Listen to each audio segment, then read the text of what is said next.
This is the Emergency Medical Minute, sponsored by Mile High Ambulance. The Emergency Medical Minute is excited to announce that we are now offering AMA PRA Category 1 credits. This is accessible through our online course modules that can be accessed at www.emergencymedicalminute.org/CME-courses, or simply by clicking on the link in our show notes and creating an account. All right, good morning. So let's just talk a real quick, very high level fluids talk this morning. So I know that oftentimes it feels like sometimes we give normal saline and sometimes we give LR and there's not a whole lot of rhyme or reason. Well, there is, and in the Annals of Emergency Medicine, they did a review. Actually, the original article was in Critical Care, saying it all from 2020. So when you think about the evidence for why we do things, you can have very small studies with only a few patients, a low N. In order to prove that that's something meaningful, something statistically significant, you have to have a very large difference, right? If you only have a few people, you better notice a very big difference between your patients. Otherwise, it's probably just random. However, if you start to compile studies and you get lots and lots of patients, then you can look for more subtle differences, and those are more likely to be meaningful statistically because you have more patients involved, right? So the highest level, if you think about a hierarchy of evidence, the highest level of evidence that we have is what's called a systematic review of prospective randomized control trials. So prospective randomized control, you're proactively, planning out and randomizing people. Then if you bring a bunch of those in together into a review, that's the highest level of evidence we have. So this was a systematic review of fluids in shock. So all shock, so all types of shock, hypovolemic, from trauma, sepsis, whatever the case may be.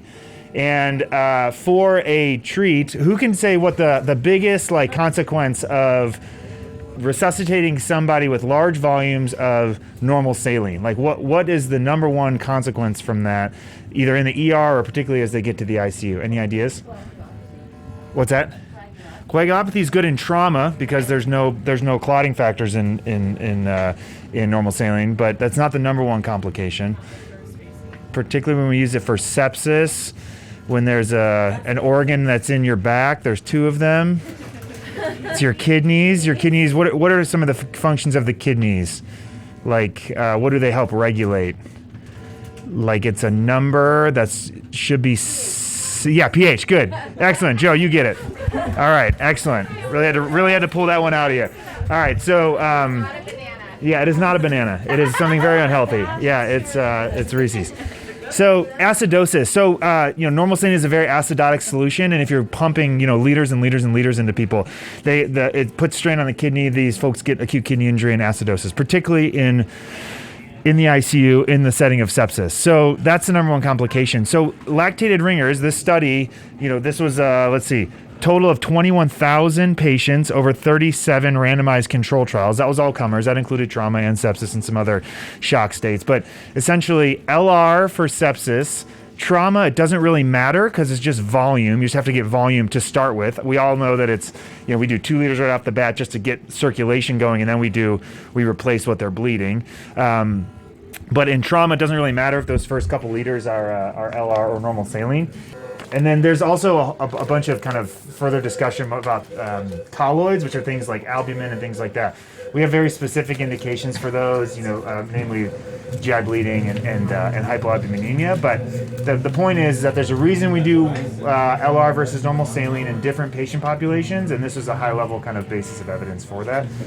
We'd like to thank our sponsor, Health One Continental Division, and Swedish Medical Center for their financial contributions to the EMM.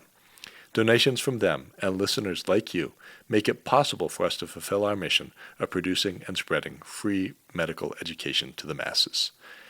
If you enjoy our show, please consider making a one-time or recurring donation to help cover our operational costs and keep the EMM awesome.